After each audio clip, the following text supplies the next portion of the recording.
শুরু। আসসালামু আলাইকুম রহমতুল্লাহি ওয়া বারাকাতুহু।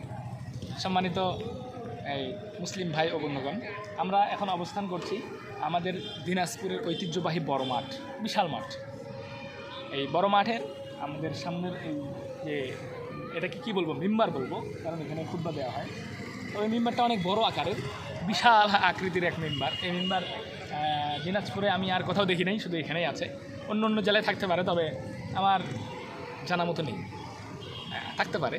তো বাট এত বড় একটা মিম্বর, এই মিম্বর নিয়ে কিছু আলোচনা করতে চাই, ঠিক আছে। ভালো একটা জিনিস, যেটা আমাদের মুসলিমদের একটা নামাজের জায়গা এবং এখান থেকে খুতবা দেওয়া হয়, খুব ভালো একটা জিনিস। তবে মিম্বার এবং মসজিদ নিয়ে কিছু কথা বলি। মিম্বারের উদ্দেশ্য কী? মিম্বার এটা হচ্ছে মিম্বার এটা হচ্ছে অস্ত্র রাখার জায়গা। এই যে মসজিদে যে অংশটা আছে সামনে, ধরেন এখানে পুরোটাই মসজিদ, ঠিক আছে, যখন এখানে ঈদের নামাজ হয়। আর এটা হচ্ছে মিম্বার, যেখানে দাঁড়িয়ে খুতবা দেওয়া হয়। হ্যাঁ, মিম্বার কিন্তু আমরা জানি তিনটা সিঁড়ির মতো হয়, একটা, দুইটা, তিনটা। রাসূল সাল্লাল্লাহু আলাইহি সাল্লাম 3 নাম্বারটাতে খুতবা দিতেন। এখন কিন্তু সারা বিশ্বে কোথাও 3 নাম্বার মিম্বরে কেউ খুতবা দেয় না, এটা আপনি খেয়াল করবেন, দেখবেন। আমরা খুতবা দিই 2 নাম্বারে এবং 1ম নাম্বারে। কারণ রাসূল সাল্লাল্লাহু আলাইহি সাল্লামের ইন্তেকালের পর যে সাহাবী ছিল হযরতে আবু বকর রাদিয়াল্লাহু তাআলা, উনি 2 নম্বর মিম্বরে খুতবা দিতেন। এরপরে যে সাহাবী ছিল খলিফা, উনি এর নিচের মিম্বরে খুতবা দিতেন। এরপরে যে খলিফা, সে যদি আরও নিচে নামতে চায়, তাহলে তো আমাদেরকে খাল করতে হবে, খাল করে করে অনেক নিচে চলে যেতে হবে। শেষ পর্যায়ে সিদ্ধান্ত হলো এটাই যে 2 নম্বর এবং 3 নম্বর সিঁড়িতে মিম্বরে বসে বসে খুতবা দিব, দাঁড়িয়ে খুতবা দিব। তবে 3 নম্বর মিম্বরে আমরা কেউ উঠি না, কারণ এটা রাসূলুল্লাহ সাল্লাল্লাহু আলাইহি ওয়াসাল্লামের জন্য এটা সম্মানার্থে আমরা এই কাজটা করি। আপনি সারা বাংলাদেশে খুঁজে দেখবেন, সারা বিশ্বে খুঁজে দেখবেন, 3 নম্বর মিম্বরে কেউ দাঁড়িয়ে খুতবা দেয় না। তো যাই হোক ভাই, এই যে আজকের যে মিম্বরটা রয়েছে, এই মিম্বর নিয়ে একটা আলোচনা করব। সেটা হচ্ছে যে 1 নম্বর, এটা হচ্ছে নিদর্শন, একটা লুক, যেটা আমাদের স্মরণ করিয়ে দেয় যে আমাদের ঈদের নামাজ হয়, এক বিশাল আয়োজন হয় এখানে, ঈদের আয়োজন হয়। এটা একটা কি, একটা প্রচার বা একটা জিনিস, স্মরণিকা একটা। দেখেন ওখানে আমরা যে ভিডিওটা করলাম না, একটু ওদিকে দেন তো ক্যামেরাটা, ওই যে দেখা যাচ্ছে শহীদ মিনারটা, ওটা কিন্তু অনেক বড় আকৃতির, কাছে গিয়েছিলাম আমরা। তো ওটার চেয়ে কিন্তু অনেক বড় আকৃতির এটা। কিন্তু দেখেন ওই দুটোর মাঝে পার্থক্য কী? ওখানে কিন্তু ফুল দেওয়া হয়, পূজার সাদৃশ্য, পূজা না, পূজার একটা সাদৃশ্য, যার কারণে ঈমান চলে যাচ্ছে, শিরিক হয়ে যাচ্ছে। তবে এখানে যে মিম্বরটা রয়েছে, বিশাল আকারের স্মরণিকা, আমাদের ঈদের নামাজের এক স্মরণিকা রয়েছে। হ্যাঁ, এই মিম্বর থেকে কিন্তু খুতবা দেওয়া হয় ভাই, খুতবা দেওয়া হয়। কী খুতবা? আশহাদু আল্লা ইলাহা ইল্লাল্লাহ, আমি সাক্ষ্য দিচ্ছি যে আল্লাহ ছাড়া আর কোনো মাবুদ নাই। এটাই দেওয়া হয়, মানে অন্য কোনো ইবাদত করা যাবে না, এটাই দেওয়া হয়। আরও অনেক খুতবা দেওয়া হয়। 2 নম্বর, এখানে কিন্তু দেখেন পিছনে কোনো সূর্য নেই। ওখানে আপনি সূর্য দেখতে পেয়েছেন, এখানে কিন্তু দেখেন পিছনে কোনো সূর্য নাই। এর মানে সূর্যের সাথে বা যারা সূর্য পূজা করে এদের সাথে আমাদের কোনো সম্পর্ক নাই। দেখেন কোথাও পাবেন না সূর্যটা।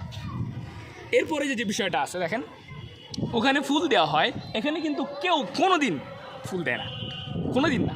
আমরা যেখানে নামাজ পড়ি, ঈদের নামাজ, বিশাল মাঠ, আমরা নামাজ পড়ি, আমাদের সিজদাটা আল্লাহ তাআলার সামনে ঝুঁকি। আমরা যে কাবাঘরকে সামনে নিয়েও নামাজ পড়ি, হ্যাঁ, কাবাঘর কিবলা, আমরা কাবাঘরকেও সিজদা করি না। আমাদের সিজদা একমাত্র আল্লাহ তাআলার জন্য। লিল্লাহ ইন্না সালাতি ওয়া নুসুকি ওয়া মাহইয়ায়া ওয়া মামাতি লিল্লাহি রাব্বিল আলামিন, যিনি সমগ্র জগতের প্রতিপালক, তার জন্য সব কিছু একমাত্র তার জন্য। তো দেখেন ওইখানে কিন্তু ফুল দেওয়া হয়, এখানে কিন্তু কেউ ফুল দেয় না। কেউ যদি এসে এখানে ফুল দেয়, আমি প্রতিবাদ করব, খবরদার, এটা তোমার জায়গা, এখান থেকে তুমি চলে যাও, আমি প্রতিবাদ করব। কেউ যদি এখানে এসে কী করে, পূজা করা শুরু করে ফুল দিয়ে। তো যাই হোক ভাই, সম্মান, হ্যাঁ, ওটার চেয়ে এটার বেশি, ওটার চেয়ে এটা সম্মান বেশি। হ্যাঁ, ওটা মূর্তির সাথে সম্পৃক্ত রাখতেছে, এটা কোনো মূর্তির সাথে সম্পৃক্ত রাখতেছে না। তবে একটা বিষয় আমি আপনাদেরকে দেখাই, দ্বারা চলেন আমি দেখাচ্ছি। এই যে যে আছে, ওই যে কিছু সিম্বল রয়েছে, যে সিম্বলগুলো সম্পর্কে আমরা মুসলিমরা অনেকে জানি না। হ্যাঁ, এই সিম্বল অফ শয়তান, সিম্বল অফ ডেভিল, এই ডেভিলের সিম্বলগুলো যেন আমরা আমাদের ইসলামের কোনো এই স্থাপনার ভিতরে নিয়ে না আসি, সেদিকে আমরা খেয়াল রাখবো। দেখেন এখানে কিছু স্ট্রাকচার দেখা যাচ্ছে। এই যে দেখেন 3 কোণ দেখছেন, এখানে 3 কোণটা দেখছেন, এই যে 3 কোণটা আছে, এই যে 3 কোণ, এই যে এখানে 1 2 3 4টা কোণ। কিন্তু এই যে দেখেন এটা মোটামুটি একটা ট্রায়াঙ্গেল আকৃতি দেওয়া হয়েছে। এই স্ট্রাকচারটা আপনি গুগলে সার্চ করবেন, symbol of devil, sir please, symbol of devil লিখে আপনি সার্চ করবেন, আমাদের মুসলিমের অনেক স্ট্রাকচারের ভিতরে এই সিম্বল অফ ডেভিলগুলো পাওয়া যাচ্ছে। আপনারা বিশ্বাস করবেন না অবিশ্বাস্য হলেও, আমি টুপিটা চেঞ্জ করবো, এই টুপির ভিতরেও সিম্বল অফ ডেভিল পাওয়া যাচ্ছে। অর্থাৎ এই যে পিরামিড আকৃতিটা পাওয়া যাচ্ছে, এই পিরামিড আকৃতি আমাদের ইসলামের ভিতরে, আমাদের ইসলামের সাথে কোনো সম্পর্ক নাই। পিরামিড আকৃতি, ত্রিকোণ আকৃতি, এরপরে এই ইসরায়েলের পতাকার ভিতরে যে 3 কোণ এবং 6 কোণ বিশিষ্ট জিনিসগুলো আছে, এগুলো আপনারা খেয়াল রাখবেন। আমি আপনাদেরকে স্ক্রিনশট দিয়ে দিব। এই জিনিসগুলো যেন আমাদের স্থাপনার ভিতরে না আসে। এরপরে আমাদের মিম্বরের উপরে, এখানে নেই, অনেক মসজিদে আমি দেখেছি আমাদের মসজিদের মিম্বরের উপরে কি দেয়, একটা চাঁদ দেয়, চাঁদের উপরে একটা স্টার তারা দেয়। স্টারের সম্পর্ক আমাদের ইসলামের সাথে নেই।